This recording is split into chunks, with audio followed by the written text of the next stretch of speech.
While tattoos are commonplace in this day and age, they have a really strange history, full of violent stories, famous figures, and freaky characters. Whether you have tattoos or are just interested in them, here's the bizarre history behind the art. Just when the practice of tattooing began is unclear, because we keep finding older and older mummies with evidence of ink. Ötzi, the European Tyrolean Iceman who died around 3250 BC, holds the current record for oldest body art with a whopping 61 tattoos all over his body. For a while, there was an argument that a South American mummy with a pencil mustache tattoo was older, but then the experts changed their minds. While Ötzi has a lot of tats, they're mostly lines and seem to have been intended to be medicinal. They cover parts of his body where he had joint and spinal problems. Two 5,000-year-old Egyptian mummies just a shade younger than Ötzi have the first known figurative tattoos. We know the ancient Greeks had tattoos, as did the ancient Chinese.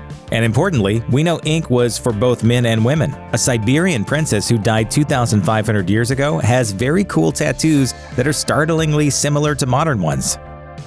It's commonly known that Jewish people aren't supposed to get tattoos, but the reason is less than cut and dried. One of the many laws in Leviticus says, quote, "You shall not make gashes in your flesh for the dead, or incise any marks on yourselves." That's a translation from the Hebrew, obviously, but you'll notice that its meaning is open to interpretation.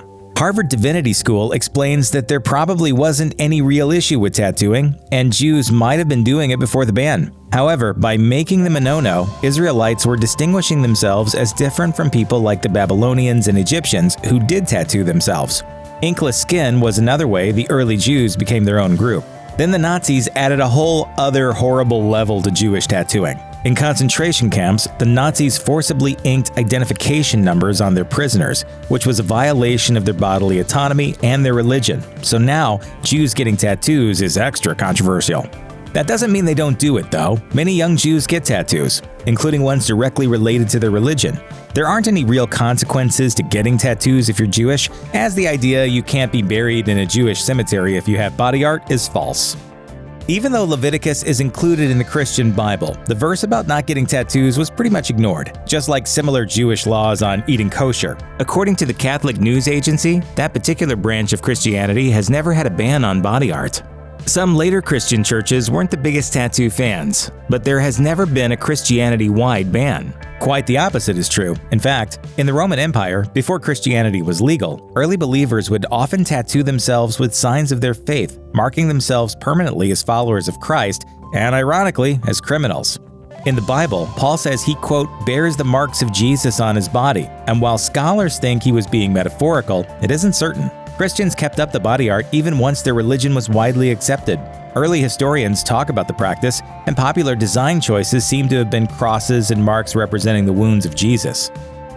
Tribal ink has been an important part of societies from Polynesia to North America for thousands of years. In Samoa, men would be tattooed from their midriff to their knees. This involved days-long sessions with a mallet and ink-laden comb. The pain was intense, and there was a very real risk of death from infection. But any man who couldn't hack it had an unfinished tat and was shamed for life. Women also got tattoos, although theirs tended to be a bit smaller.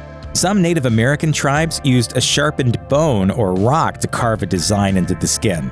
The open wound was then rubbed with soot or dye, which would leave a stain. Men might get a tattoo to represent a particular victory or for spiritual reasons. Some tribes believed tattoos could give them supernatural powers, and members got an image of an animal they wanted to be like.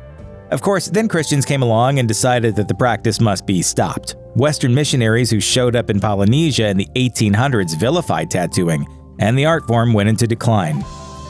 Forced tattooing has been around pretty much as long as voluntary tattooing. In China, tattoos were considered a highly effective means of punishment for most of recorded history, according to the Journal of the American Oriental Society. If you broke the law, ink marked you as a criminal for life and brought shame on you and your family. At some point, soldiers were also forcibly tattooed so they wouldn't be able to desert, but this practice was highly controversial. Slaves have also been forcibly tattooed for millennia. The ancient Persians, Greeks, Romans, Chinese, and Japanese all tattooed slaves to discourage them from running away. This was why Christians in ancient Rome would sometimes tattoo themselves voluntarily, preemptively marking themselves as criminals and the slaves they would become if their religion was found out. The practice of forced tattooing continues, shockingly, to this day. In 1993, Indian police inked Jeb Khatri, Punjabi for pickpocket, on the foreheads of 4 women who were habitual offenders. This caused a huge scandal, and the cops received jail time. And in 2017, CNN reported on trafficked women that were being marked with tattoos meant to identify them as property. In the past, criminals were inked against their will, but these days, the association between lawbreakers and ink is just as strong. People tend to think of the tattooed, especially the heavily tattooed, as bad guys. This is so ingrained that it actually affects the outcome of trials. According to the Orlando Sentinel, even though everyone from celebrities to soccer moms have tattoos these days, there's still a criminal association for some people, and sometimes those people end up on juries. So defense attorneys advise their tattooed clients to cover up body art with clothing or, in extreme cases, even makeup. A judge once ordered the state to pay for a professional cosmetologist to cover the swastika and barbed wire tats of a man on trial for murder. Once you end up in jail, though, tattoos become a virtual rite of passage. The amateur ink that criminals get behind bars is usually filled with meaning, whether it indicates their time inside, the crimes they committed, or the prison gang they belong to. But do tattoos and bad behavior actually have a correlation? A 2010 study out of Texas Tech University was misreported as finding that the more tattoos you had, the more likely you were to be deviant. However, according to the study, since so many people have tattoos these days, the correlation with deviant behavior is extremely low. High school. Oh, no! We all have our embarrassing moments. In the 1800s, tattoos were modernized a bit and became more common. Even society women got tattoos. That meant if you wanted to stand out, you had to get lots of ink.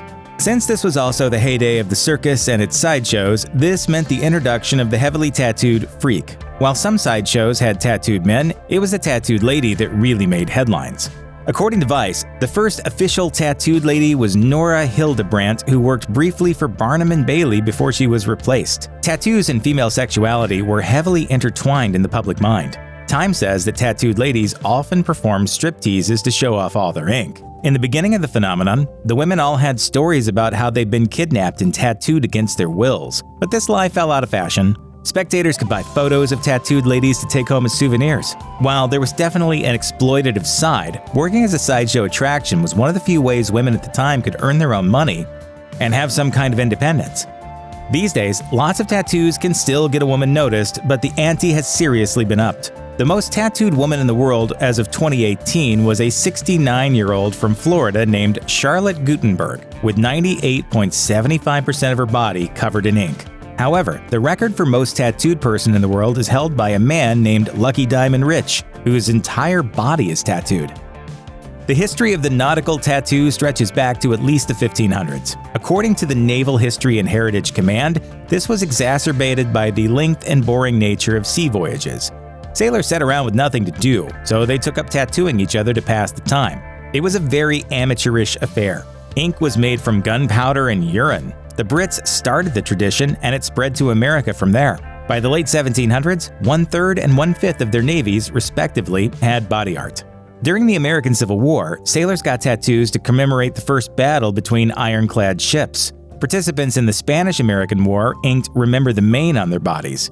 Patriotic designs have always been popular, along with military insignia or the names of loved ones. Some sailor tattoos have specific meanings. For example, an anchor means you've crossed the Atlantic, while a pig and a rooster tattooed on each foot is, bizarrely, supposed to save you from drowning in a shipwreck. Tattoos came into fashion in a big way in the 1800s. For a period, rich men and women, even royalty, absolutely had to have body art. It seems tattoos got the royal seal of approval in 1862, when the Prince of Wales, the future Edward VII, visited Jerusalem and got a tattoo to commemorate the trip. In 1882, his sons, the Duke of Clarence and the Duke of York, got tattoos in both Japan and the Holy Land. None of these were tiny things either, but large works of art. Russia's Nicholas II, George V's cousin, got his own dragon tattoo on his right forearm in Japan in 1891. Suddenly, other wealthy people wanted tattoos as well. Aristocrats and wealthy men and women in the UK and America jumped on the body art bandwagon. The stories are a bit hard to believe. One newspaper reported at the end of the 1800s that 3/4 of fashionable women in New York City had ink. There was a widely reported story that Winston Churchill's mom got a snake tattoo, but if she did, there's no photographic evidence. Even today, some royals, such as Lady Amelia Windsor, have ink. as popular as tattoos have been for different types of people at different times in history, there's perhaps never been a period for body art like the one we're living in now. That's because in the late 1950s, we entered what became known as the tattoo renaissance. Tattoo artists really earned the artist part of their name and completely changed the tattoo landscape. It was obvious even at the time that things were changing in a big way, and Time covered the tattoo renaissance back in 1970, saying body art was the quote vogue of the counterculture.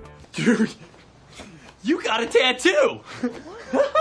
So did you, dude? No. Tattoos are arguably more common and safer than ever before. Parlors are heavily regulated, and many are basically as clean as hospitals. But getting a tattoo can still cause problems, from the slightly annoying to the deadly.